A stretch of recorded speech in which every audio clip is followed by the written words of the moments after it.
One thing game companies are really good at is making money on a massive scale because they've truly mastered the secrets and methods behind it. If you have the same goal, watch this video until the end because it contains real money-making insights that almost nobody talks about. One day, you decide to make a game that will earn you a fortune. The scenario in your head goes something like this. Someone coding alone in a basement late at night. A few years later, they release the game on Steam. One morning, they wake up a millionaire, just like Steve Jobs building Apple's first products in his garage or Bill Gates founding Microsoft. So, is this build a game and become a millionaire story real? Yes, it is. There's a man named Eric Barone, better known as Concerned Ape. He created Stardew Valley entirely by himself over 4.5 years. By 2024, the game had sold more than 30 million copies and earned its sole developer over $200 million.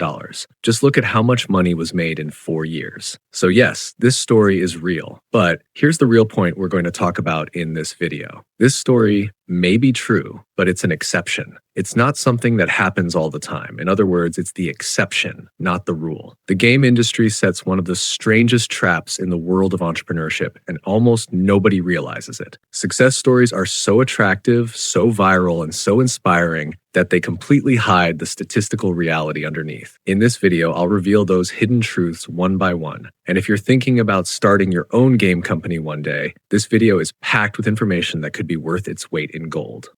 There isn't just one type of company. Keep that in mind. First, let's make one thing clear. Starting a game company isn't one single thing. There are at least 4 different categories, and each one is playing a completely different game. Let's go through them one by one. At the bottom are solo developers or tiny micro studios made up of 2 or 3 people. They work from home offices using their personal savings, often going months or even years, without paying themselves a salary. The second tier consists of small indie studios, usually teams of 3 to 10 people, funded either through Kickstarter campaigns or small publishing deals. The third tier is made up of mid-sized independent studios with 10 to 50 employees. These are real businesses with actual offices, payrolls, and the pressure of investors, operating in a more structured and secure environment. And at the very top are AAA studios, massive production machines with hundreds or even thousands of employees backed by major publishers or corporate investors. This is the largest scale of the industry. Each category is built on a completely different bet. A micro studio asks, can one person's vision reach a small audience? A AAA studio asks, can we invest hundreds of millions of dollars and sell millions of copies? They're both part of the same industry, but they live on completely different planets with completely different ways of thinking. Let's take a look at the real cost of the smaller side of the industry. There are some surprising facts here. The cost of making an indie game varies far more than most people expect. In 2026, developing an indie game can cost anywhere from $10,000 to well over $2 million.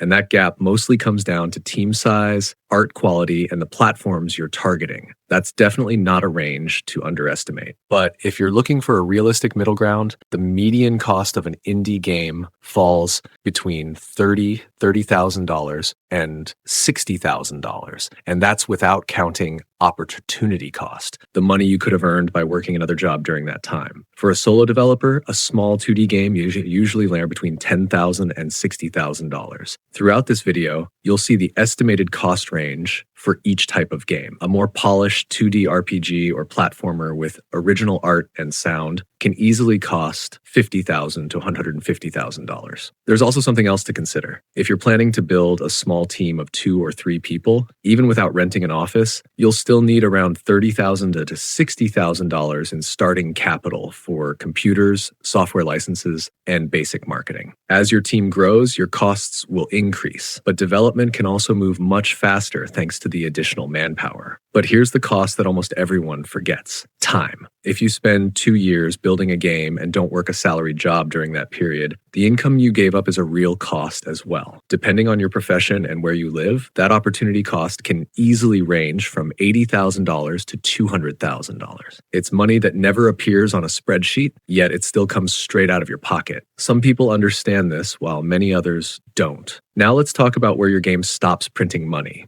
Distribution platforms. Let's say you've finished your game. Now you have to sell it to someone. And this is where the first big disappointment hits you.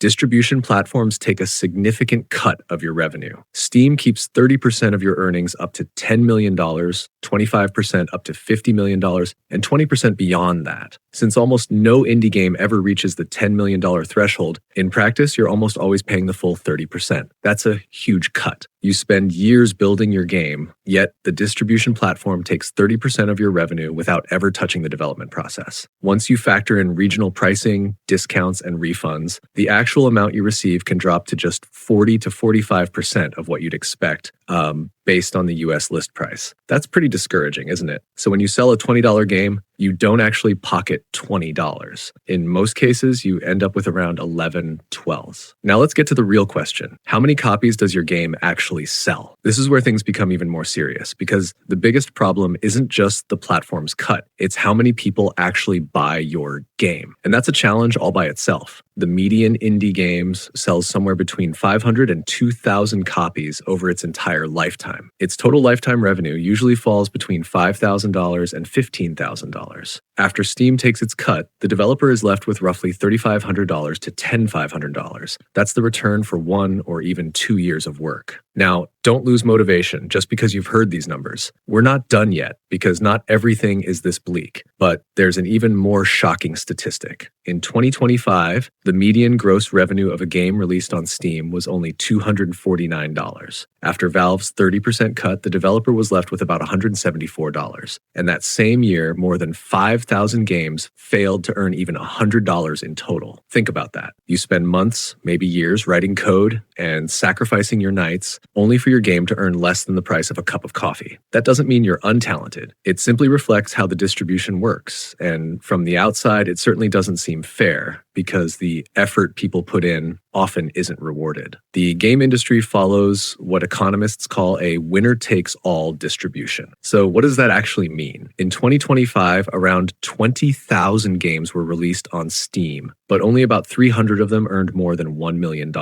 That's an incredibly small number. Only about 12% of indie games on Steam ever make more than $1 million over their lifetime, while the top 0.5% earn an average of $7.2 million. There's another analysis that makes this even more striking. During the first quarter of 2026, Steam generated a total of $733 million in revenue, but the top 3 games alone accounted for $314 million of that, nearly 43% of the entire platform's revenue. If you remove the top 50 games from the calculation, the average revenue per game on Steam drops from $120,000 to just $1,500. There's almost no middle ground. A game either becomes a viral hit or ends up as a statistical zero. In other words, a game's chances of generating huge revenue depend heavily on whether it goes viral. This is a very important point.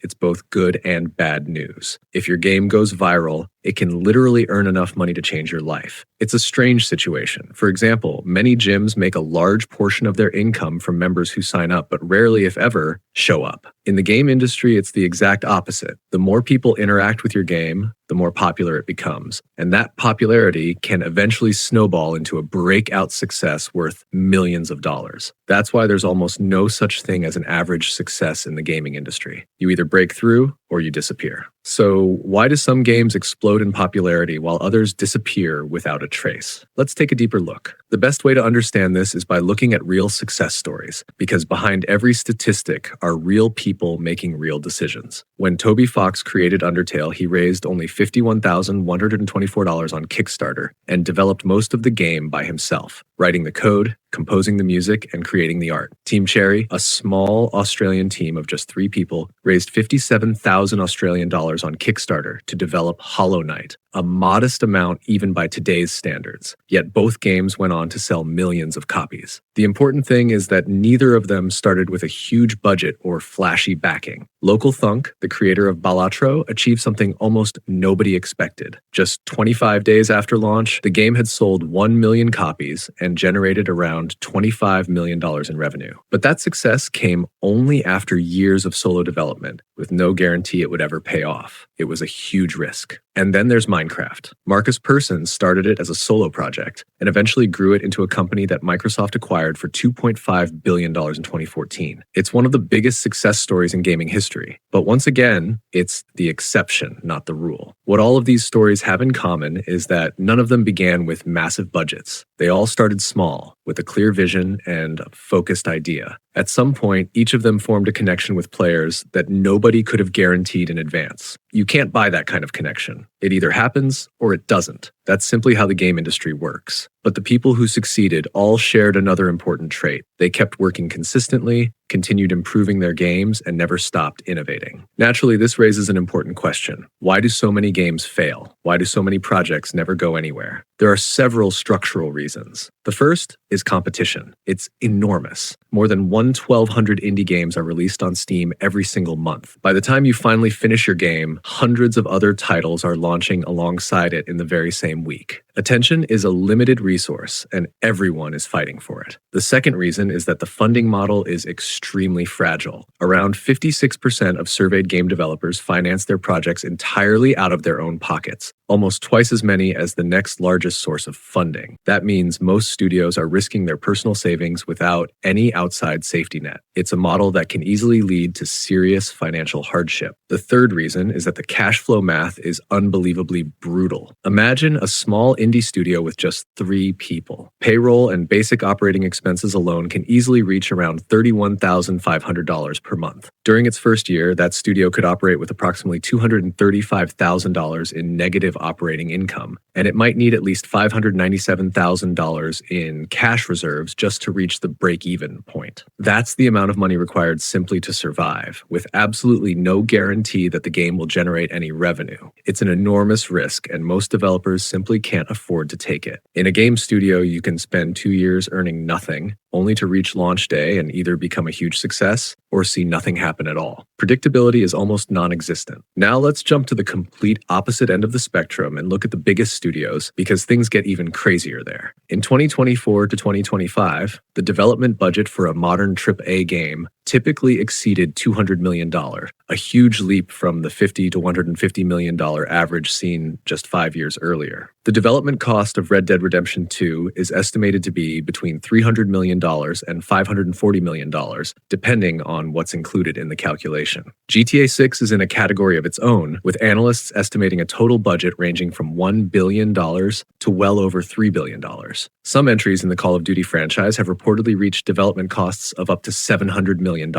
Those numbers are absolutely astronomical, aren't they? And here's the expense that many people forget to include: marketing. Red Dead Redemption 2 alone is estimated to have had a marketing budget of around 200 to 300 million, almost equal to, and in some cases even exceeding, the game's development cost. A game that costs $150 million to develop can easily require another $100 to $150 million just to bring it to market. Hearing these numbers can definitely feel intimidating, but don't worry, we're not finished yet. The information coming next may surprise you even more. The gaming industry is so unpredictable that even the biggest giants can fall and never recover. Embracer Group was once one of the largest gaming holding companies in the world, owning dozens of studios. Between 2023 and 2024, it reduced its workforce from 15,701 employees to 7,873, a cut of nearly 8,000 jobs, eliminating more than half of its total staff. The company also shut down or sold off 44 internal and external studios and reduced the number of active projects by 80%. The reason wasn't that people stopped playing games. The real cause was a debt and cash flow crisis created by expanding too quickly, combined with a business model that had become heavily dependent on the strategic decisions of just a handful of major publishers. Growing bigger doesn't just mean making more money. It often means taking on more debt to finance that growth and increase your capacity. And this wasn't an isolated case. It reflected a broader trend across the industry. Around 8,500 people lost their jobs in the gaming industry in 2022. That number rose to 10,500 in 2023, and then surged to 14,600 in 2024. Even the biggest names in the industry, Microsoft, Sony, Unity, Riot Games, and Ubisoft, companies behind some of the world's best-selling games, carried out wave after wave of layoffs. The situation slowed somewhat in 2025, but it certainly didn't come to a complete stop. Even massive companies with enormous resources, countless analyses, and years of planning can still run into problems they simply can't overcome. A game studio can have a full office, talented employees, and games that receive critical acclaim, and still she'll shut its doors a year later because the numbers simply don't work. The market is full of unpredictable outcomes. Sometimes it almost feels as if there's an invisible resistance to making money. So, what are the studios that actually succeed doing differently? Despite everything we've talked about, there are still studios that survive and continue to grow. Let's look at what they have in common. The first is scope discipline. Successful small studios almost never try to build a massive open world game as their first project. Instead, they choose something small, focused, and achievable. Sandfall Interactive developed Claire Obscure Expedition with a budget of under $10 million, yet it became one of the highest rated games of 2025. Rather than investing in a huge open world, they focused on strong artistic direction and polished gameplay. In other words, making the right decisions and investing in the right areas can dramatically increase your chances of success. The second factor is realistic funding. Developers who finance their own games keep their first projects small, prove themselves, and only then begin to scale. Those who use Kickstarter set realistic goals. Both Undertale and Hollow Knight started with crowdfunding campaigns that would still be considered modest by today's standards. The third factor is platform and timing awareness. In a market where more than 1,200 games launch every month, when and how you release your game is almost as important as the game itself. Building wish lists, participating in events like Steam Next Fest, and growing a community are all things that should begin long before the game is finished. Now let's simplify everything with some basic math and highlight the lessons worth remembering. If you're thinking about starting your own game company, these are valuable lessons to keep in mind. Imagine a studio with 3 people and monthly fixed expenses of around $25,000 to $30,000. If the team spends 2 years developing a game without generating any income, they'll need roughly $600,000 in cash reserves before launch just to stay alive. That's money set aside simply to survive until revenue finally arrives. A challenge faced by almost every new business, not just game studios. Once the game launches, the median outcome is a lifetime revenue of around $5,000 to $15,000, far below what was invested. In a more optimistic scenario, a game that earns over 100,000 reviews and achieves a very positive rating could generate $75,000 to $300,000 or even more. At least then, the studio might recover its costs and perhaps make a modest profit. And if your game truly breaks out, if it reaches the top 5 cent, earning more than $1 million, everything changes. At that point, all of the hard work has more than paid off, and the opportunities the gaming industry can offer suddenly become much bigger. The difference is this. In most new businesses, if your numbers are right and you execute well, the outcome usually falls within a somewhat predictable range. In the game industry, even if you do everything right, the result can still come down to something that feels like a roll of the dice. That's why starting a game studio requires not only courage, but also a much more humble and realistic approach to planning. Learn as much as you can from successful people, but learn twice as much from those who failed, so you can avoid the same traps they fell into and build something better. So if you're thinking about starting a game company, understand this. It's far more difficult and far more uncertain than the inspiring success stories make it seem. The people behind Stardew Valley, Undertale, and Balatro weren't simply lucky. They are examples of years of patience, persistence, and starting small. And behind every one of those success stories are thousands of unknown projects created with the same dedication that never found an audience. Should that discourage you? No, but it should make you realistic. Start small, know your budget, calculate how long you can survive before you begin, and remember this: finishing your game is more important than making it perfect. So if you had to choose, would you chase the dream of creating the next big indie hit, or would you rather complete a game that sells 500 copies? Deep down, you probably already know the answer.